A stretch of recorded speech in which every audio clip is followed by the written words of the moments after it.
Hi everyone. आजकल OPTs में specially मेरे पास 50% महिला अपने हार्मोनल इम्बैलेंस को लेके मेरे पास आ रही हैं, जिसमें सबसे ज़्यादा जो इशू रहता है वो पीरियड संबंधित रहता है। तो मैं आपको यहाँ पे बता दूँ कि आज के डेट में हार्मोनल इम्बैलेंस का इशू इतना अधिक हो गया है कि महिलाएं, स्पेशली महिलाएं, वो उनका सबसे फॉरमोस्ट जो ऑर्गन अफेक्टेड होता है वो होता है यूट्रस। मैं doctor Monica Gupta, I am third generation homeopath of my family and working as medical officer under Bihar government, and also I am practising homeopathy for more than 20 years. तो इस video में मैं इसी से संबंधित कुछ बात आपको बताने जाने वाली हूँ और चाहती हूँ कि ये बात आप लोगों को मैं बताऊँ कि जब भी कोई महिला अपने पीरियड संबंधित प्रॉब्लम को लेके हमारे पास जब आए तो आपको उसकी हिस्ट्री ज़रूर लेनी चाहिए। कल मेरे पास जो पेशेंट आई उसका हिस्ट्री था, चीफ कंप्लेंट एक्चुअली था कि मंथ में 2 बार उसका पीरियड आ जाता है। मैंने और सारा सिम्टम्स को कलेक्ट करने के बाद जब हिस्ट्री पे मैं आई तो हिस्ट्री आने के बाद मैंने पूछा कि किसी तरह का ऑपरेशन तुम्हारा हुआ है पास्ट हिस्ट्री में, तुम्हारा पास्ट में कोई ऑपरेशन हुआ हो या किसी बीमारी के लिए लंबा इलाज तुमने कराया हो। तो उस दौरान उसने बताया कि मैडम मैं 1 महीने पहले ही कॉपर टी लगवाई हूँ। तो यही बात मैं इस वीडियो में आपको समझाना चाहती हूँ कि कॉपर टी लगाने के बाद ये जो समस्या है, यानी कि पीरियड से संबंधित जो समस्याएं हैं वो आना लाजमी हो जाता है। बहुत लोगों को नहीं भी आता है, लेकिन 50% केसेस में मैंने देखा है कि किसी का महीना कम आने लगता है, किसी का महीना 2 बार 3 बार महीने में आ जाता है, या फिर ब्लीडिंग ज़्यादा भी किसी किसी को हो जाती है। तो ये जो कंडीशन है ये सॉल्व होने में कम से कम 3-4 महीने का समय लगता है।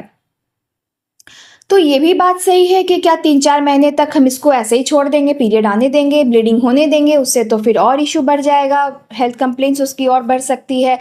तो इस तरीके से जो सिम्टम आ रहे हैं, तो कॉपर टी उसने लगवाया है तो कॉपर टी सूट नहीं कर रहा है, उसे तुरंत निकाल देना चाहिए, मैं ऐसा भी नहीं कह रही हूँ।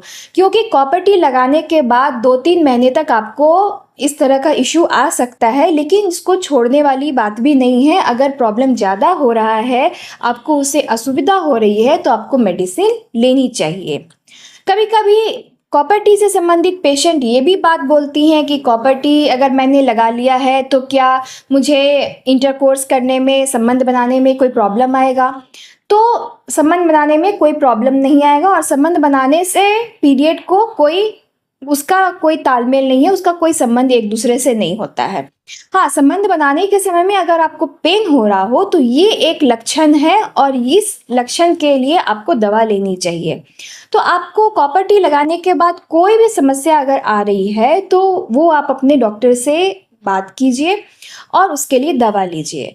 तो मैं अपने होम्योपैथिक अगर फील्ड की बात कहूँ तो इस तरह के कंप्लेन में बहुत अच्छी अच्छी मेडिसिन है जो आपको हेल्प कर सकती है। यानी कि अगर कॉपर टी लगाने के बाद भी, क्योंकि ये तो मैकेनिकल कंडीशन हुआ, लेकिन मैकेनिकल कंडीशन के बाद क्या हुआ है, तो कुछ तो हार्मोनली डिसबैलेंस हुआ आपका ना। तो आपको 2-3 महीने वेट करने के लिए मैं तभी बोल सकती हूँ जब आपका जो ब्लीडिंग है वो नॉर्मल है, आपको कोई उससे बहुत ज़्यादा परेशानी नहीं हो रही है। लेकिन अगर बहुत ज़्यादा परेशानी हो रही है, मंथ में 2-3 बार ब्लीडिंग हो जा रही है, बहुत ज़्यादा एक्सेस ब्लीडिंग हो रहा है, तो फिर आपको उसके लिए मेडिसिन लेनी चाहिए। तो इसलिए आपको क्या करना है कि कॉपर टी को हटाने की आवश्यकता नहीं है। कॉपर टी सूट करेगा, लेकिन उसको थोड़ा समय देना होगा, यानी 2-3 महीने आप वेट कीजिए, और उस दौरान क्या करना है कि आप होम्योपैथिक मेडिसिन ले लीजिए। उसमें आपको जो पीरियड संबंधित प्रॉब्लम है या और कोई पेन संबंधित प्रॉब्लम है वो आपका सॉल्व हो जाएगा।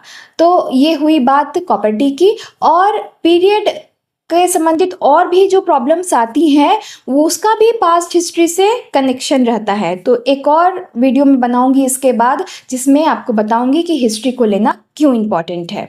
तो मिलती हूँ अपने नेक्स्ट वीडियो में। आशा करती हूँ कि ये वीडियो आपको पसंद आया होगा और हेल्पफुल रहेगा। अगर हेल्पफुल है तो इसको आप शेयर ज़रूर कीजिए, और पसंद आया हो तो लाइक ज़रूर कीजिए। और अगर ऐसी वीडियो और आपको चाहिए या मैं जब ये भेजती हूँ तो आप तक पहुँचना चाहिए, तो पेज को फॉलो कर लीजिए, और यूट्यूब पर है तो सब्सक्राइब कर लीजिए।